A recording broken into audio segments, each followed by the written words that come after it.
Welcome to the Deep Dive. Today, we're tackling a topic quite a few of you have asked about, acupuncture. Think of this as, well, your shortcut to understanding this ancient healing practice.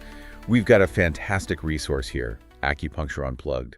And our mission really is to demystify it, answer some common questions, and explore what it might actually offer you for your well-being. Exactly. Yeah. If you ever felt a bit overwhelmed by all the health info out there, or maybe looked beyond conventional medicine for, solutions, this deep dive is definitely for you. Totally. We're basically pulling out the most important insights to help you figure out if acupuncture could be like a useful tool in your own health strategy. In this guide, Acupuncture Unplugged, it really does cover a lot of ground.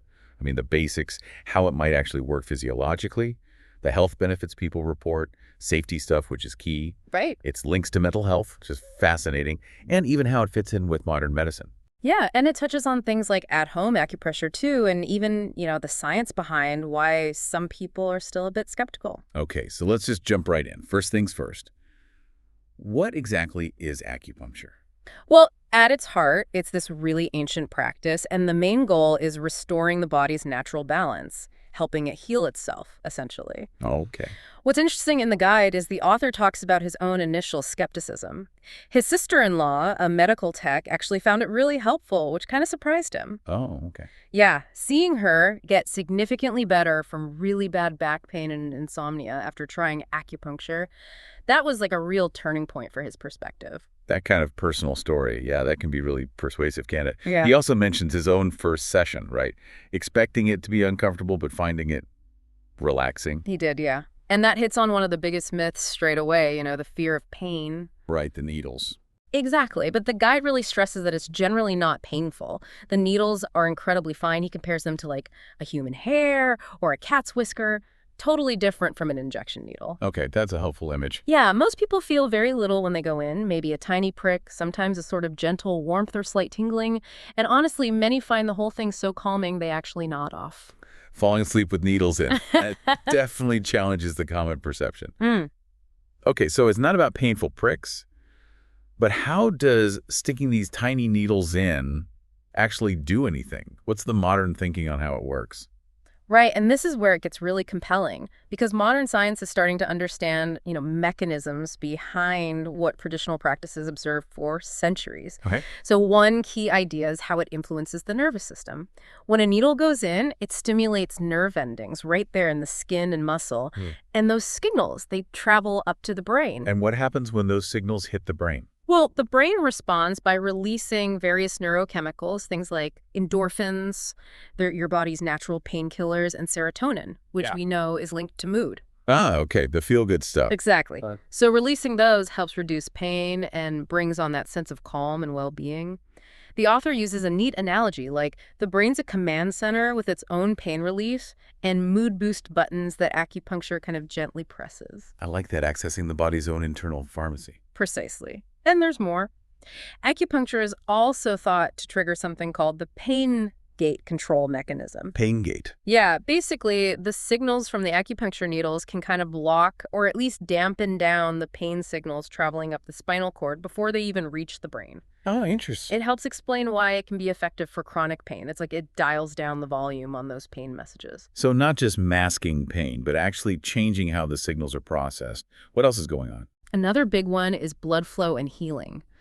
The needle insertion might cause tiny blood vessels right around the needle to dilate, to open up. Okay. And that means increased circulation in that area. More blood flow brings more oxygen, more nutrients, basically everything the tissue needs to repair itself and reduce inflammation.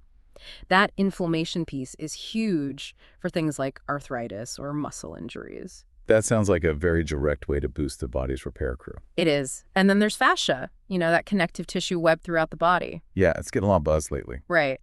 Well, research is looking into how acupuncture might interact with it. Fascia is involved in how we sense our body position, and stimulating points might release tension in that fascial network, that could help with muscle stiffness, restricted movement, that kind of thing. Fascinating. What about the immune system? The guide mentioned that too. Yeah, there's some evidence suggesting acupuncture might give the immune system a bit of a nudge. Studies have shown it might increase the activity of certain immune cells, like white blood cells and T cells, the ones that fight infection. So potentially helping our defenses. Potentially, yeah. It's one reason some people use it not just for problems, but maybe during cold season or stressful times, just for general support. So it's working on multiple levels, it seems. The guide also talks about the brain's natural pharmacy. What else is in there? Right. That phrase covers the influence on a whole range of neurotransmitters and hormones.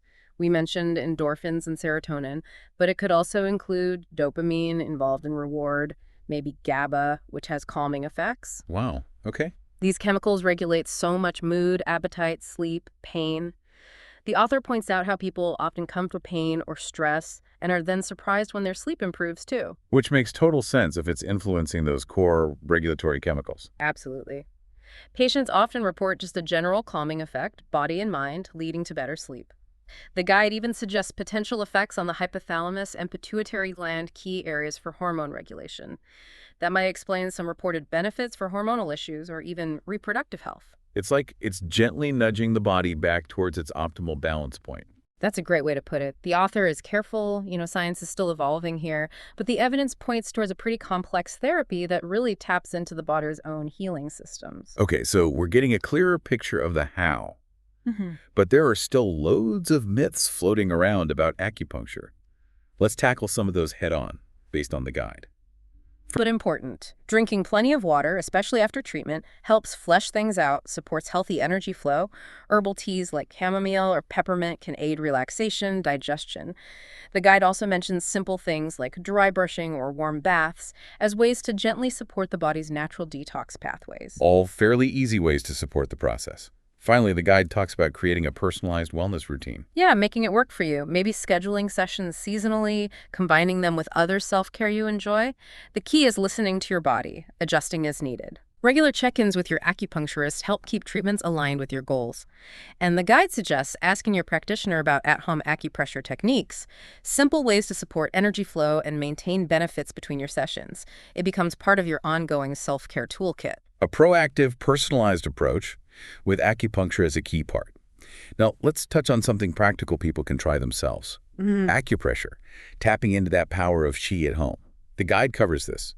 Can you give us a quick overview and maybe a few simple techniques? Definitely. Acupressure is a fantastic way to experience the core ideas of acupuncture without needles.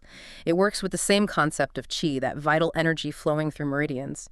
The goal in TCM therapies like acupressure is finding and fixing imbalances in qi flow to promote harmony.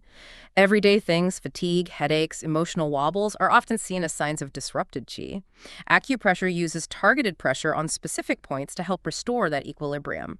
Like a non-invasive way to nudge that energy flow. What are a few easy techniques the guide recommends? It gives several good ones. For tension headaches, there's Li4 or Hegu, that fleshy spot between your thumb and index finger. Firm pressure there for a couple of minutes on each hand can really help ease tension. Just note, it's usually avoided during pregnancy. Okay, Li4 for headaches. What else? For stress and anxiety, PC6, Innergate. It's on the inside of your wrist, about 3 finger widths down from the crease, between the two tendons. Gentle but firm pressure, maybe massage it in circles, helps calm the mind. PC6 for calm. Got it. Energy boost. That's ST36, Zuzanli. It's below the kneecap, about 4 fingers down and 1 finger width outside the shin bone. Firm circular pressure there for a few minutes. Each leg is said to boost vitality, even support immunity. ST36 for energy. And emotional release. CV17, Sea of Tranquility, right in the center of your chest, about level with the nipples. Gently pressing there while taking slow, deep breaths can help release feelings of sadness, promote emotional calm. Those sound simple enough to try anytime. The guide also mentions EFT tapping. How does that fit in? Right, emotional freedom technique. It's a more modern therapy that uses acupressure principles specifically for emotional well-being. How does it work? You gently tap on specific meridian points, side of hand, eyebrow, side of eye, under nose, chin, collarbone, top of head, while saying affirmations or phrases about the emotional issue you're working on. Okay. The idea is that combining the physical tapping with the verbal focus helps kind of rewire emotional responses, promoting calm and regulation. The guide gives a basic sequence. Fascinating blend of physical and psychological. Lastly, the guide stresses supporting qi through daily habits beyond specific techniques. What are the key takeaways there? Yeah, you don't always need direct intervention. Simple daily habits make a difference. Deep breathing, like diaphragmatic breathing, enhances lung function, promotes relaxation, supports qi flow. Gentle movement yoga, tai chi, qigong gets qi circulating, relieves stagnation and tension. Staying hydrated, basic but essential for all body processes, including energy flow. And mindfulness, even just a few minutes of meditation or mindful awareness, calms the mind, fosters inner harmony, which is key for balanced qi. The guide links lungs to grief again, showing how breath and movement help process emotions, supporting that smooth qi flow. A truly holistic way to nurture our energy, direct techniques plus supportive lifestyle. Now, inevitably, there's skepticism around practices like acupuncture. The guide tackles science and skepticism. What are the common criticisms, and what's the scientific view? Yeah, important to address this. Despite its long history and many positive reports, acupuncture does face skepticism in modern medicine. A big criticism is often the perceived lack of hard scientific evidence, and the argument that effects are mostly placebo. Right, the idea that you feel better just because you expect to feel better. Exactly. Skeptics often suggest relief comes from belief in the treatment, not the needles themselves. How does the scientific community respond to that now? Well, the placebo effect is real and powerful in all medicine, that's acknowledged. But there's a growing body of research supporting acupuncture's effectiveness for specific things, especially chronic pain, stress reduction, nausea relief. Modern tools like brain scans actually show measurable changes in brain activity and blood flow when acupuncture points are stimulated. So while, yes, more large-scale, rigorous trials are always needed for wider acceptance, science is increasingly recognizing real therapeutic effects. Some providers remain cautious, partly because the how doesn't always fit neatly into standard Western biomedical models. That mechanism question seems key. What about the placebo effect itself in acupuncture studies? The guide had interesting points there. Yeah, it's complex. Some studies show even sham acupuncture needles in wrong places or not inserted deeply can sometimes produce positive results. Really? It suggests factors beyond just precise needling might be at play. Things like the relaxation from the treatment setting, the interaction with a caring practitioner. These likely contribute too. It makes it hard to cleanly separate specific needle effects from the overall therapeutic encounter and placebo response. Nuanced stuff. Another point fueling skepticism is sometimes standardization and regulation. That's a valid point. While most developed countries have licensing for acupuncturists, there can be variations in training depth, certification, techniques used. Like how? For example, in the U.S., licensed acupuncturists have extensive training. But other professionals, maybe some chiropractors or PTs, might offer acupuncture or dry needling with much less training. This variability raises discussions about who's qualified and ensuring consistent safety and standards. Makes sense. Consistency and training are vital. What about insurance and accessibility? How does that play into public perception? It plays a big role. Where insurance doesn't cover acupuncture widely, it becomes an out-of-pocket expense, limiting access for many. And that lack of accessibility can feed skepticism or keep it from being integrated more broadly. But the trend is shifting. Some insurers are starting to cover it, especially for chronic pain, recognizing it can be cost-effective compared to long-term meds. More coverage would definitely improve access and likely boost acceptance. So greater coverage could mean wider use and acceptance. What's the overall outlook then? Ongoing research, future role? Interest is definitely still growing. Research is getting more sophisticated, looking at impacts on the nervous system, immune system, even gene expression using tools like fMRI. Okay. There's interest in its potential for things beyond pain, autoimmune issues, mental health, metabolic diseases. As research gets stronger, its evidence base will likely solidify, potentially expanding its role in conventional medicine. Really, acupuncture's evolving role reflects that bigger shift towards integrative medicine, combining the best of different approaches. So despite debates, the direction seems to be towards greater understanding and integration. Exactly. It's a growing recognition that maybe a more comprehensive approach, valuing both traditional wisdom and modern science, offers the most benefit. Well, this has certainly been a thorough deep dive into acupuncture, thanks to the insights from Acupuncture Unplugged. If we were to sum up the key takeaways, acupuncture is this really multifaceted practice, ancient roots, but with growing modern scientific backing for its mechanisms and benefits. It seems to work through various interconnected pathways, offering potential help for a wide range of physical and mental health issues. Crucially, with qualified licensed practitioners, it's generally very safe and can be thoughtfully integrated into your health plan. Right. And while research is ongoing and some skepticism remains, its value as a complementary therapy is definitely gaining recognition. Absolutely.